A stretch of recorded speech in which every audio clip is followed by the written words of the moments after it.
el día de hoy en la sesión de cada fin de mes del Departamento de Bioética del Hospital General de Playa del Carmen. Este mes tenemos un asunto extraordinariamente importante y que lamentablemente no ha tenido la difusión que debería de tener. Desde los escritos de Hipócrates, la nutrición ya era considerada como uno de los factores más importantes en función de la salud. La Organización Mundial de la Salud ha considerado que la enseñanza de la nutrición, de la nutriología, es parte fundamental del conocimiento y la competencia que debe de tener todo estudiante de medicina, a grado tal que quienes no contemplen las competencias suficientes y necesarias para tener este mantenimiento del estado de salud en nutrición, ni siquiera debería de obtener el título de médico. Bueno, eso dice la Organización Mundial de la Salud. Ya Hipócrates, como les señalaba, nos mostraba la importancia que es así. Sin embargo, el silencio, el mutis que se ha hecho en referencia a la nutrición como uno de los factores condicionantes más importantes de la salud, ha tenido ya muchas y muy graves consecuencias en el mundo y en México en particular. En el mundo todos sabemos que la obesidad es el principal problema de salud pública, pero en México en particular somos el primer lugar en obesidad, lo cual nos muestra la importancia del manejo de la nutriología en el área médica. En el área personal, en el área de la salud personal, pues está la nutrición de profesional a paciente, pero en el área de la salud pública está también la importancia de generar políticas públicas para que los nutriólogos puedan hacer verdaderos programas que funcionen y sirvan a la comunidad en consecuencia. Con este marco, el Comité de Bioética del Hospital General de Playa del Carmen, por segunda ocasión, presenta un tema que tiene que ver con la nutrición, y le vamos a agradecer a la maestra en ciencias, que ya antes estuvo con nosotros, la maestra en ciencias Verónica Fuentes Solís, que nos ha hecho el favor de preparar esta presentación para que inicie su disertación y nos platique la importancia de la salud pública en la nutrición. Muchas gracias, vamos a darle el espacio a Verónica Fuentes para que inicie. Buenas tardes, muchas gracias doctor, como siempre, por tu invitación. Y pues, complementando lo que platicabas acerca de la metodología del juramento hipocrático, hay una frase que me gusta mucho que dice que tu alimento sea tu medicina, que tu medicina sea tu alimento.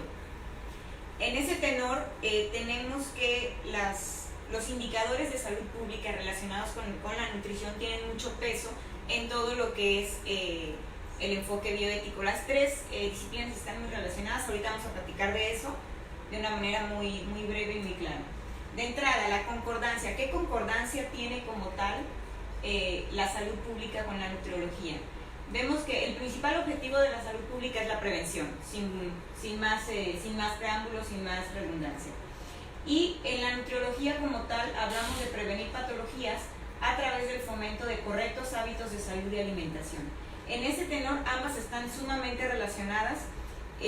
No se trata de restarle importancia a otras ciencias de la salud, sino que en específico la nutriología como tal se caracteriza porque su enfoque es meramente preventivo más que curativo, ¿sí?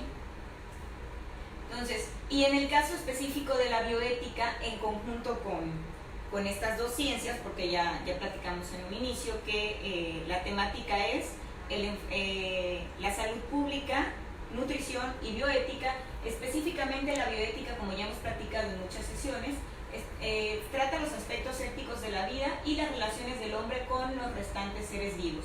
En este sentido no podemos dejar de un lado que al final de cuentas nosotros como pertenecientes al reino animal también somos omnívoros, y al ser omnívoros tenemos una relación con los seres vivos constante, no únicamente en el entorno, sino parte de la alimentación, o sea, es el eje central. Entonces, ¿qué buscamos a través de la bioética? Cuidar curar y respetar ese equilibrio como tal en cuanto a el entorno y a la relación del ser humano con los seres vivos. Entonces, específicamente ya adentrándonos en materia, lo que es el enfoque de la nutrición y la salud pública, bueno, platicamos qué es esto. Desde el enfoque de esta triada como tal, vamos a tener que la nutrición va a buscar la prevención de patologías específicamente, garantizando la adecuada salud del individuo y población, guardando un equilibrio con su entorno. Ese sería un concepto que englobara las tres disciplinas, las tres ciencias, la salud pública, la bioética y la nutrición. En ese tenor, hablamos que la nutrición como tal, como ciencia, o la nutriología ya, que sería el nombre correcto, tiene dos vertientes. Lo que tenemos es la prevención y la atención. Hablábamos en un principio específicamente que el eje principal es la prevención, no sin dejar la atención de un lado, pero nos vamos a enfocar porque este es el que tiene mayor relación con la salud pública. ¿Qué vamos a prevenir o cuáles son los ejes principales en cuanto a la prevención de la nutriología, la salud pública y la bioética? Tenemos lo que son las enfermedades crónicas no transmisibles, la malnutrición. ¿Por qué malnutrición? No específicamente hablamos de una desnutrición. Cuando hablamos de malnutrición, hablamos de deficiencias o hablamos de excesos, ¿sí? Entonces vamos a englobar como tal como malnutrición y la seguridad alimentaria. Más adelante vamos a explicar cuáles son los indicadores de seguridad alimentaria. Esta es básica para que podamos mantener estas dos equilibradas, ¿ok? Y en el eje de atención como tal tenemos lo que es la nutrición clínica, mejor conocida como nutrición hospitalaria, y la nutrición deportiva específicamente, que ya estamos hablando de casos específicos ya de atención y no meramente de prevención, ¿sí? Entonces, ¿cuáles van a ser estos indicadores de salud pública principales? Tenemos que salud pública como tal, o los indicadores de salud pública tal cual, va a ser esa noción de vigilancia que va a definir esa medida, o sea, la ocurrencia de una patología o un evento específico relacionado con la salud individual y poblacional, y en términos generales van a representar esa medida resumen. ¿Por qué decimos medida resumen? O sea, hablamos de estadísticas como tal. Después de un estudio exhaustivo, llegamos a una medida y ese indicador que nos va a dar ese panorama de cómo está la situación de salud de esa población. Y la vamos a obtener a partir de capturar esa información relevante sobre el estado de salud, desempeño del sistema de salud, que vistos en conjunto van a representar la situación sanitaria de una población. Entonces, cuando hablamos de estos indicadores, no hablamos únicamente de la presencia o ausencia del proceso salud de enfermedad, sino hablamos específicamente también del desempeño de este sistema de salud. Y hablando de este desempeño del sistema de salud, hablamos desde todo lo que es el presupuesto asignado a lo que es la infraestructura de salud de un municipio, de un estado, de un país, y sumados estos dos, el estado de salud de la población con el sistema de salud que la población esté llevando a cabo, nos van a dar esa situación sanitaria de la población. Y en ambos casos, esta triada nutrición, salud pública, bioética, nos va a dar un enfoque bastante interesante para tener este enfoque sanitario. Entonces, específicamente, ¿qué es lo que buscamos desde el punto de vista de esta triada? Los factores de riesgo que van más bien relacionados con los comportamientos. ¿Cuáles son los comportamientos que buscamos como indicador de salud pública en factores de riesgo? Específicamente los hábitos de alimentación, estilo de vida, sueño, consumo de estupefacientes que tengan relación con la alimentación tal cual. La morbilidad, tasas de morbilidad, sabemos patologías por rango de edad, incidencia, prevalencia, etcétera.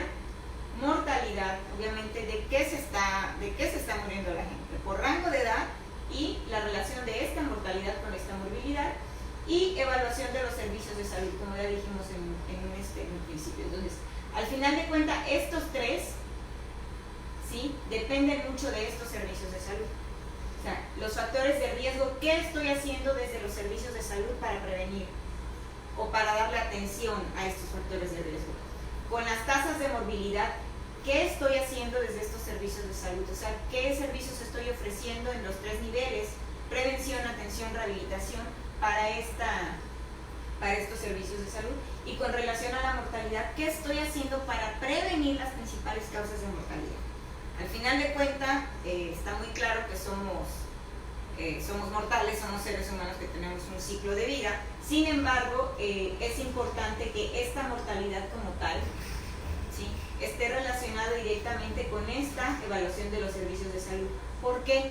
Porque al final de cuentas tenemos que tener muy claro que nuestros servicios de salud, en la mayor medida que le apostemos a la prevención, el tercer nivel de atención, que al final de cuentas la rehabilitación o ya un servicio de salud de alta especialidad, va a ser menor el gasto en estos niveles. ¿Okay?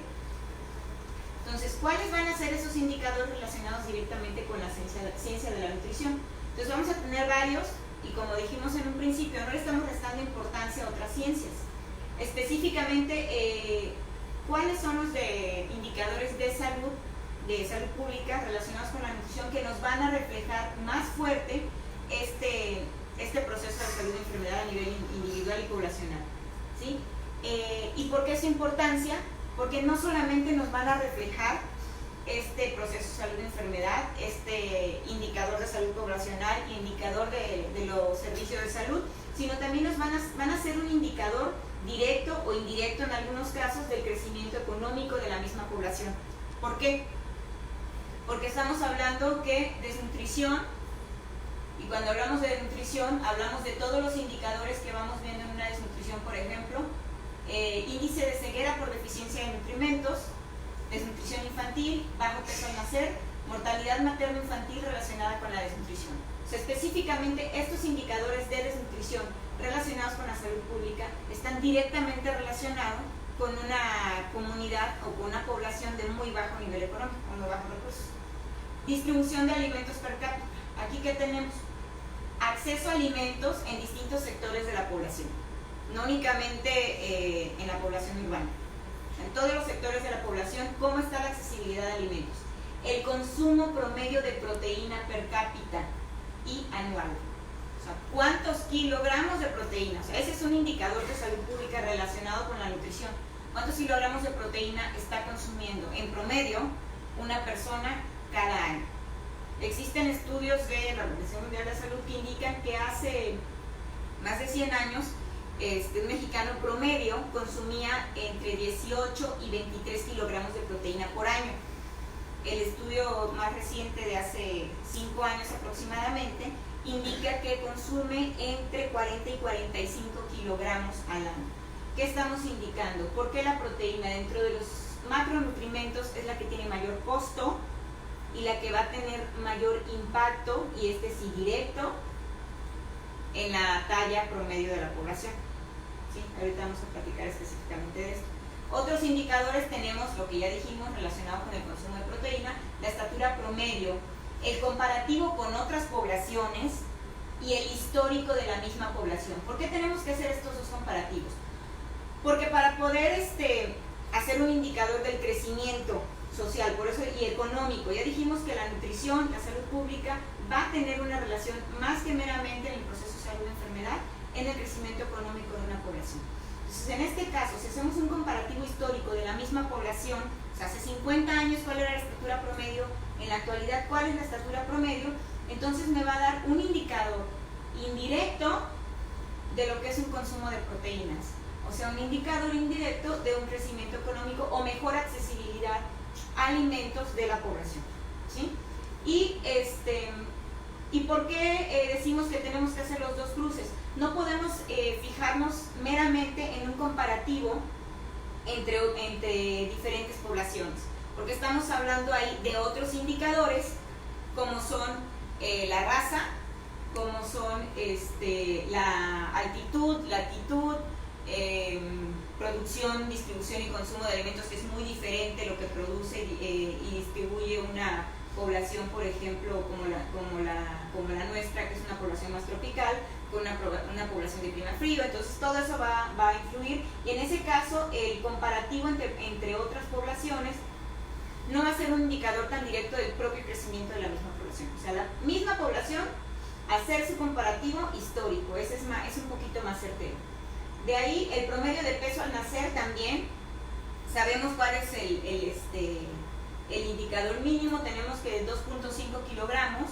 A partir de ahí ya podemos considerar que un recién nacido tiene un peso apto, menor de 2.5 ya se considera bajo peso al nacer.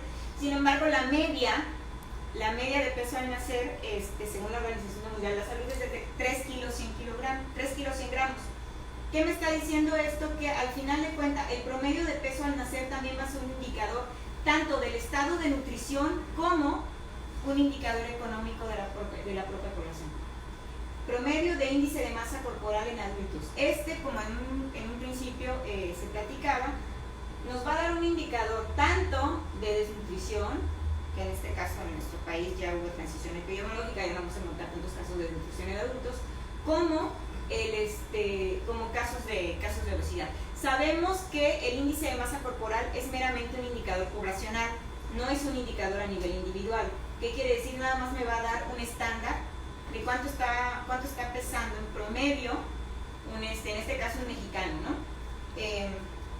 Sin embargo, no me está dando un indicador como tal de la composición corporal a nivel individual, pero como indicador poblacional sí me sirve para tener un estimado de qué porcentaje de sobrepeso, obesidad está habiendo en una comunidad.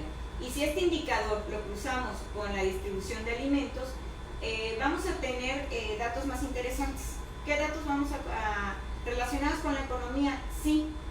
Relacionados con el nivel académico también. Está comprobado que en ambos polos de la población, nivel socioeconómico, social y económico, bajo, medio, alto, en los tres vamos a encontrar datos interesantes de obesidad. Sin embargo, las causas van a ser distintas, ¿okay? El tipo de alimentos que se consume van a ser distintos. Pero si hablamos ya de nivel educativo, si hablamos de un nivel educativo en relación con el nivel económico, curiosamente, los indicadores de obesidad disminuyen. ¿Qué quiere decir? Un nivel económico no es indicador de un nivel educativo estándar, elevado, y al cruce de un nivel económico con un nivel educativo elevado, difícilmente encontremos las estadísticas de obesidad que se encuentran como promedio en nuestro país. ¿Okay? De ahí tenemos las tasas de obesidad y las tasas de enfermedades crónicas no transmisibles, que bueno, como ya hemos hablado mucho de ellas en casos, en sesiones anteriores. Obviamente van a ser los principales indicadores de muerte y mortalidad. Ahora, aquí vamos a poner ¿por qué pongo este caso? ¿Por qué me llamó la atención el caso de Japón? Hablando específicamente de el histórico del indicador específicamente de estatura versus consumo de proteína. Tiene un caso muy interesante a nivel mundial. En 1914, la Organización Mundial de la Salud tiene dos cortes interesantes, ¿sí?, de lo que es esta estadística. En 1914, la altura promedio media de los hombres japoneses era de 156.2 centímetros. En el 2014 ascendió a 170.8 centímetros, o sea, tuvo un aumento de 14.6 centímetros.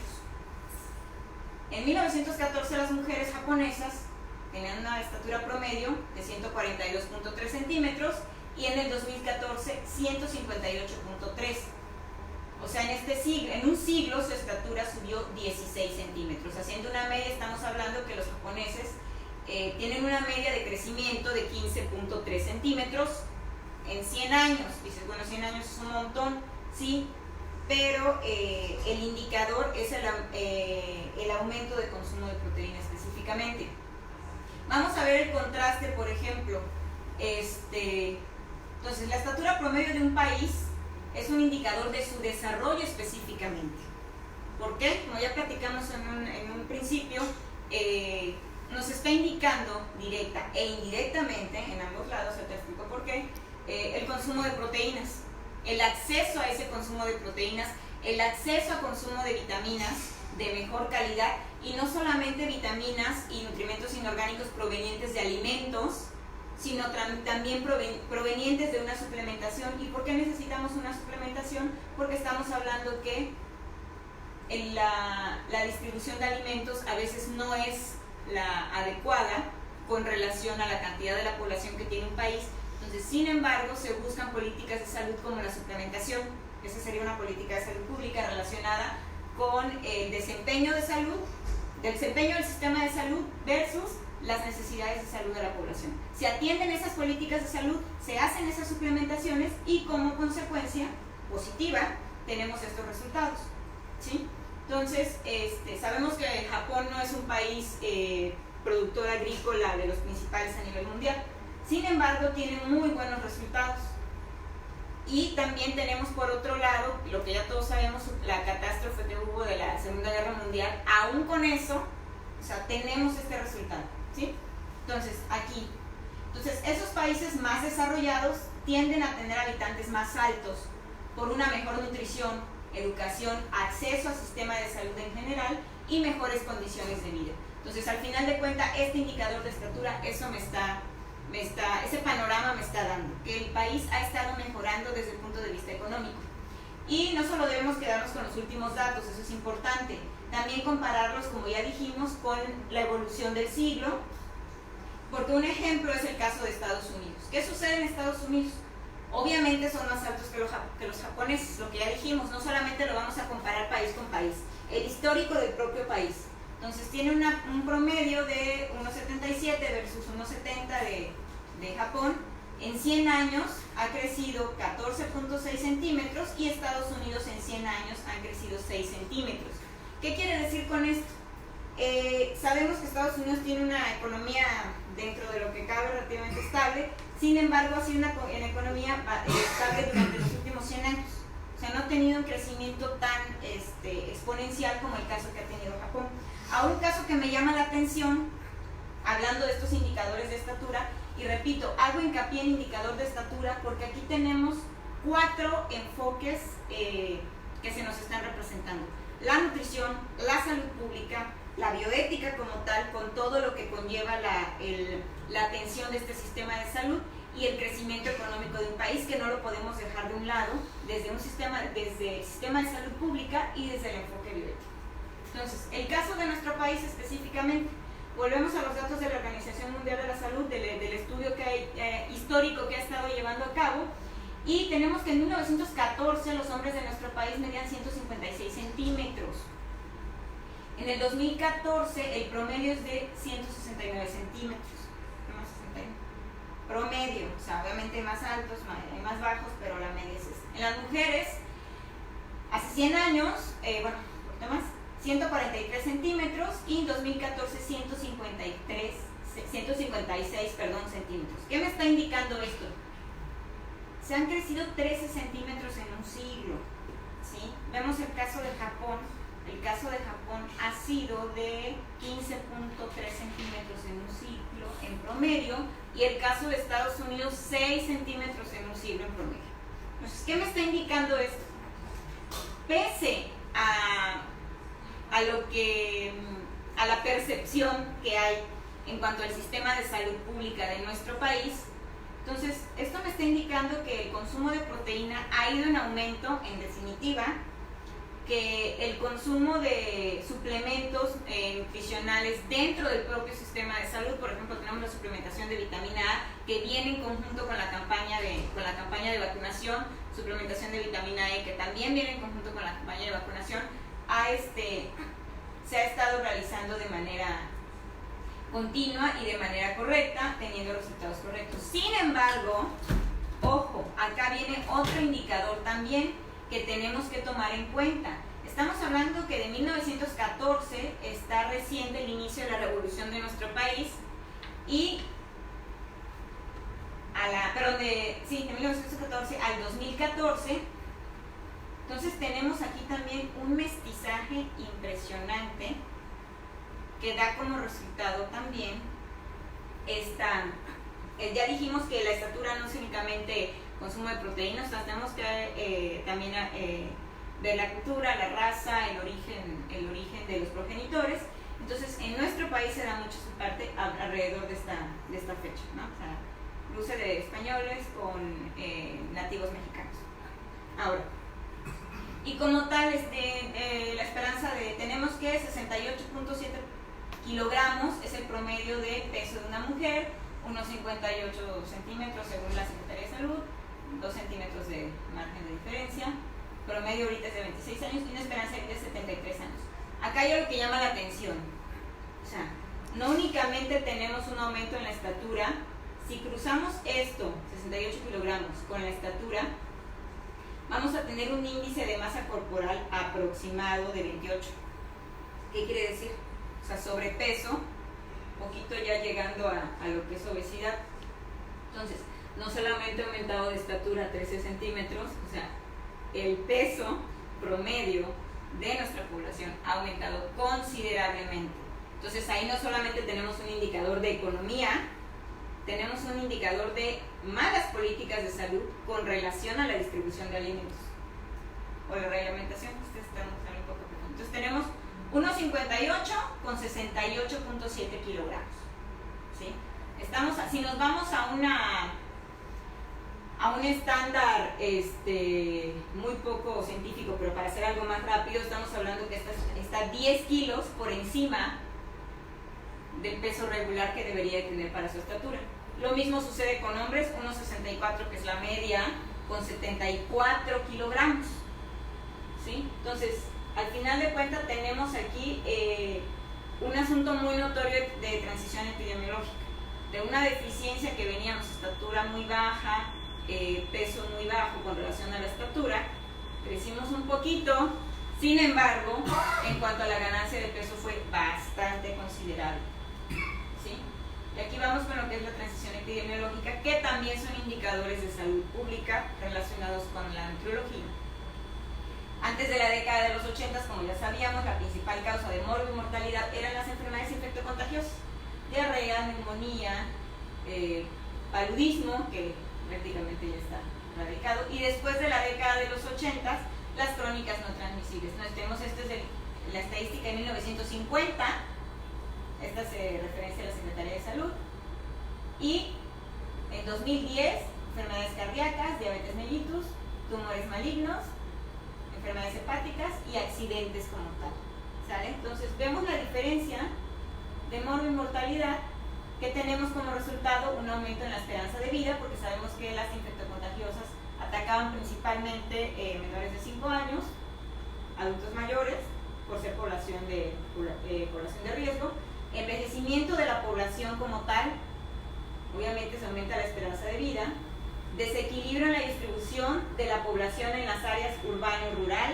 esa es una realidad también que tenemos. La gente de la zona rural sigue y seguirá migrando a la zona urbana, dando como resultado diferentes hábitos en el estilo de vida, en el consumo de alimento, dejan el sistema campesino, consumen más alimentos industrializados, dejan la actividad de campo, que es una actividad bastante fuerte, dejan de caminar, ¿sí? Porque sabemos que en las comunidades rurales el principal medio de transporte es bicicleta, en algunos casos caballo, caminar. En el caso de nosotros en la ciudad, pues no, transporte público para los que no tienen acceso a un vehículo propio.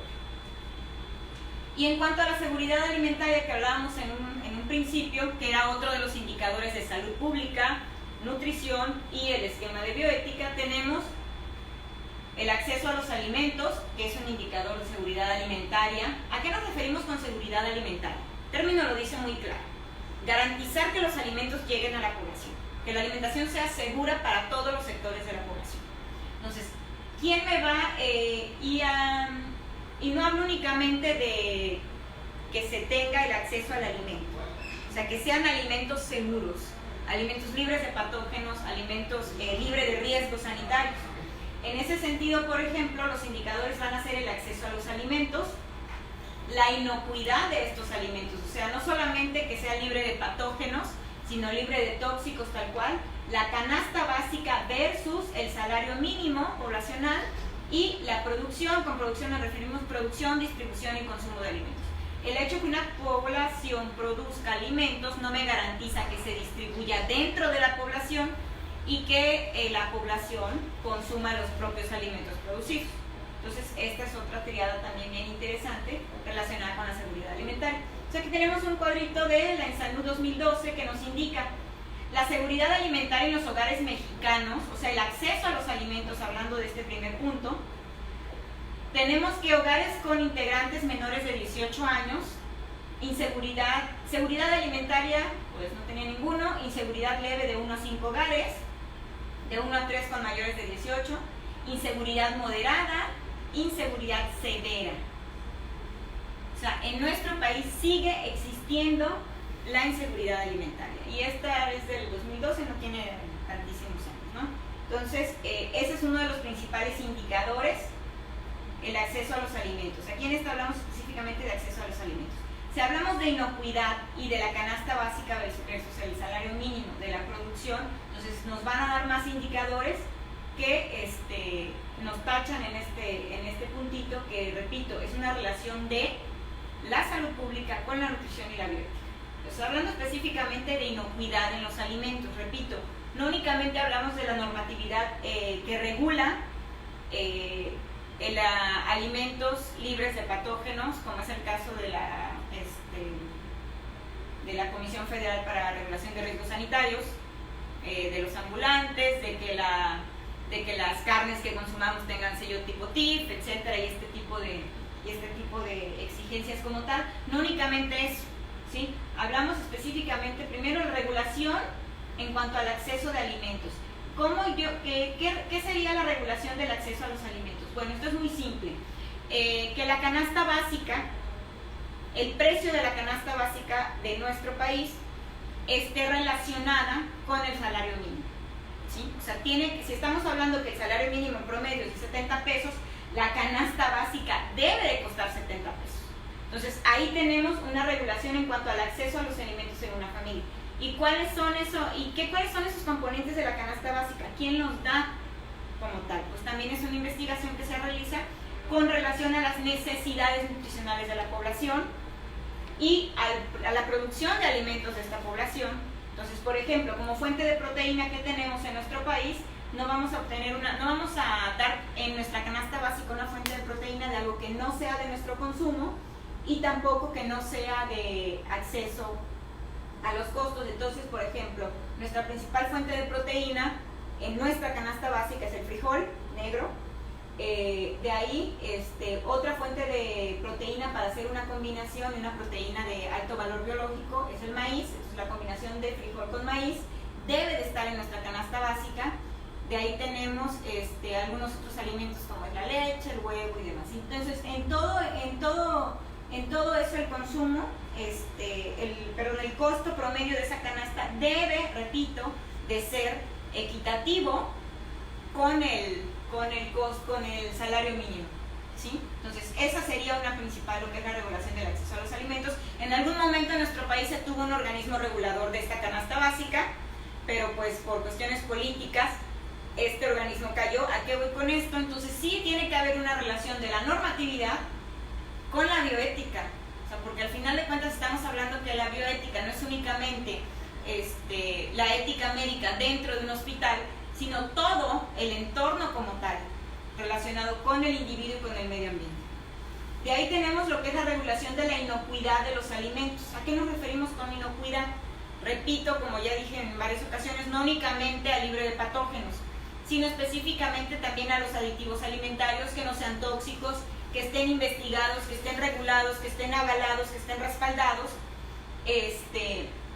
para que entonces yo garantice que no tiene ninguna consecuencia para la salud del individuo, del consumidor principal. Otra, la normatividad de etiquetado nutricional, ponemos acá, tiene que tener de qué norma se basa, cuáles son los ingredientes, los datos del fabricante, palabras que no interfieran con el producto, que no disfracen, que no le enmascaren, el contenido como tal, la unidad de medida, pero lo más importante dentro de esta etiqueta nutricional, no solamente el valor, sino los ingredientes, ¿sí? Entonces, con esto garantizo dos cosas, la inocuidad y el etiquetado, porque el etiquetado tiene que ser totalmente claro y fácil de leer para cualquier ciudadano y cualquier individuo que no esté relacionado con el área de salud. Debe de tener los ingredientes bien desglosados, bien detallados, porque con eso entonces también garantizo la inocuidad en ciertos casos de alergias, no solamente en general de los componentes, ¿no? Si usa colorantes, si usa aditivos alimentarios, etcétera, etcétera. O sea, la etiqueta nutricional debe de contener todo. La proteína, de dónde proviene esa proteína. Eso es muy importante. ¿Por qué? Y repito, ¿por qué hago tanto hincapié en la proteína? Porque finalmente se ha vuelto como últimamente muy investigado, muy socorrido como tal el consumo adecuado de proteínas por tanta información que se ha difundido. Sin embargo, eso no garantiza que la fuente de proteína sea de buena calidad o que sea inocua. ¿Okay? Eso es sumamente importante. Y la prevención de patologías, toda la normatividad relacionada con la prevención de patologías crónicas no transmisibles, infectocontagiosas y demás, en todos los sectores de la población, a nivel individual, a nivel de módulos de salud, a nivel educativo, por ejemplo, la importancia de la educación, la importancia del sector educativo dentro de este panorama de cubrir esas normatividades. Sí, durante muchos años se ha estado trabajando y se ha intentado poder regular ese acceso a los alimentos que tienen los infantes, que tienen los escolares, los preescolares, los adolescentes, dentro del sector educativo, en las famosas tiendas escolares. Sin embargo, no se ha logrado avanzar mucho. Y esa normatividad como tal tiene mucho que ver con la salud pública, tiene mucho que ver con la bioética, porque ¿qué se le está ofreciendo a una población dentro de un lugar cerrado? Entonces, estás limitándolos a ese consumo. O sea, lo consumes sí o sí, porque están dentro de un lugar cerrado, o sea, no tienen otra opción. Entonces, ahí por eso la importancia de normar y regular esas tiendas escolares. Entonces, ¿qué tenemos como tal? Si hablamos de determinantes sociales de la salud y las inequidades que hay en materia de salud, tanto relacionadas con la que ya dijimos, la salud pública, la bioética, la nutrición como tal, es bien importante el contexto socioeconómico y político, porque abarca desde la población, desde el nivel educativo, desde lo que la población tiene la capacidad de elegir, ¿sí? Y las políticas que estamos dando para que esta población tenga la capacidad de elegir. Si yo no le doy a la población el conocimiento, la información adecuada, ¿qué capacidad va a tener de poder elegir alimentos inocuos y de buena calidad? ¿O qué capacidad va a tener de elegir hábitos de salud adecuados para prevenir toda esta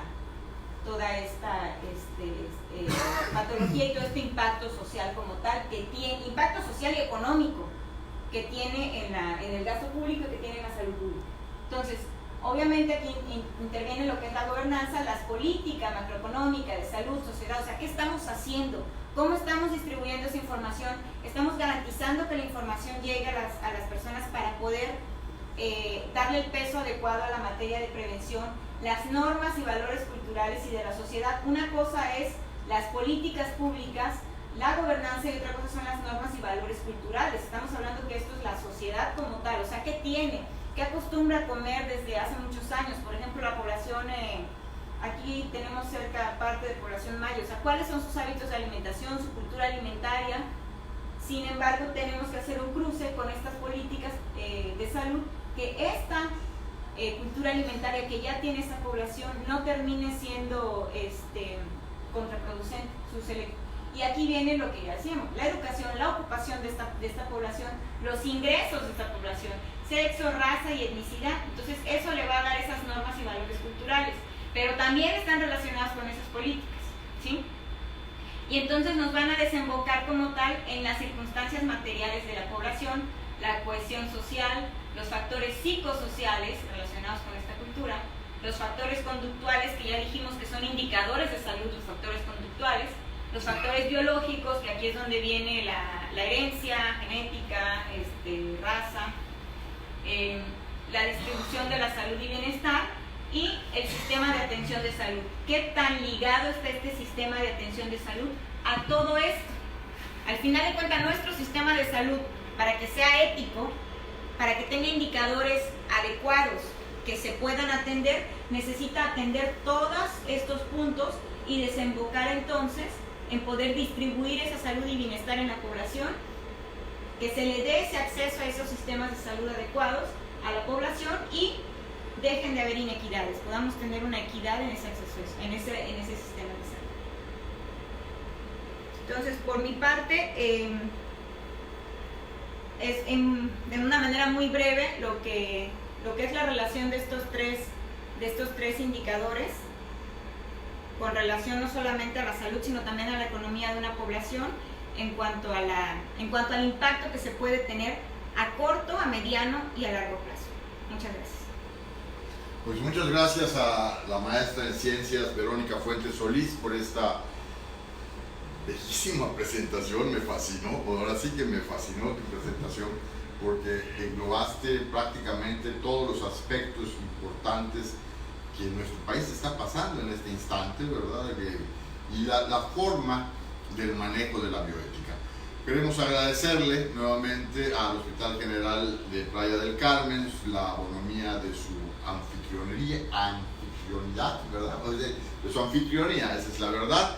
Y recordarles que tenemos a partir del día 17 de septiembre, vamos a tener ya la semana de bioética, en la que también va a estar participando la maestra en ciencias Verónica Fuentes y algunas otras gentes que han estado participando con nosotros en el Comité de Bioética Institucional de este Hospital General.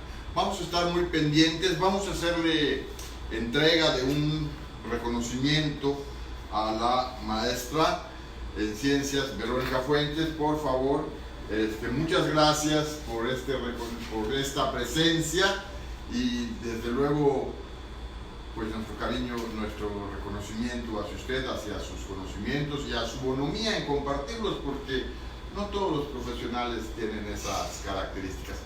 Muchas gracias, nos estamos viendo en